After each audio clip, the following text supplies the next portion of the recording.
Muy buenas tardes. Mi nombre es Fernando Garzón Cruz, estudiante del Diplomado de Atención Prehospitalaria. El tema que me corresponde compartir con ustedes es el de otorragia. Entonces definimos la otorragia como una hemorragia que se clasifica entre las hemorragias exteriorizadas o por orificios naturales y que consiste en la salida de sangre a través del conducto auditivo externo.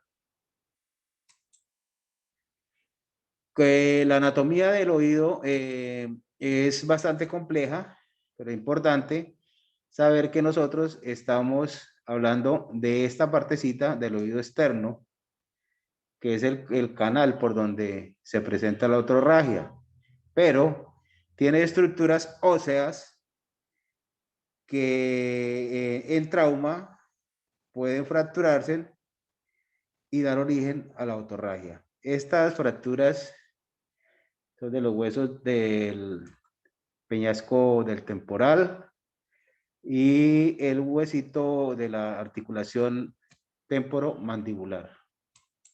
También es importante recordar que en esta estructura tenemos nervios, especialmente el nervio facial, que se ve comprometido en trauma continuamente.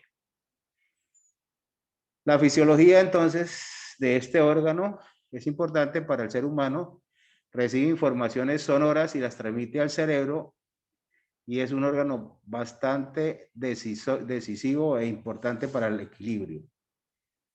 Cuando hay laringitis, se presenta el problema de la pérdida del equilibrio con mareos que obligan a que las personas sean hospitalizadas hasta por 3 días o más.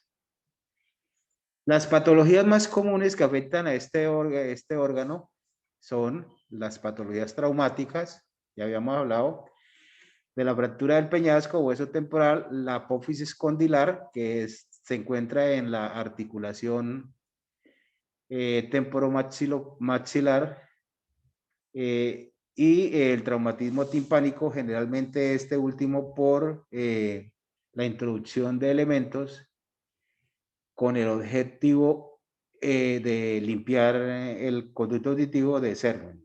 Entonces se presenta el accidente por la utilización de estos elementos. Las patologías infecciosas, otro grupo de enfermedades que afectan al oído, y tenemos la otitis media aguda, que presenta con otorrea, de aspecto sanguinolento, o sea, pus con sangre, dado por la lesión irritativa del conducto auditivo externo. Y la patología tumoral, que se presenta el ganglioma, que es un tumor benigno, y el carcinoma epidermoide, que es un tumor maligno. La atención prehospitalaria entonces de estos pacientes se basa básicamente en aseguramiento de la escena, recordemos nuestra bioseguridad, preguntar por nexo epidemiológico del paciente, colocarle su tapabocas si no lo tiene, valoración primaria y secundaria, recordemos la valoración primaria como para identificar aquellos eventos que ponen en riesgo inmediato la vida de la persona, y la valoración secundaria ya más detallada para buscar hacer otros hallazgos. La inmovilización cervical es importante en estos pacientes con trauma y otorragia. Ya lo vimos anteriormente por la posible fractura de base de cráneo y el trauma craneoencefálico como tal. También es importante ver la cinemática del trauma si el paciente está inconsciente. De esta misma manera nosotros vamos a saber si el paciente presenta este politraumatismo craneoencefálico.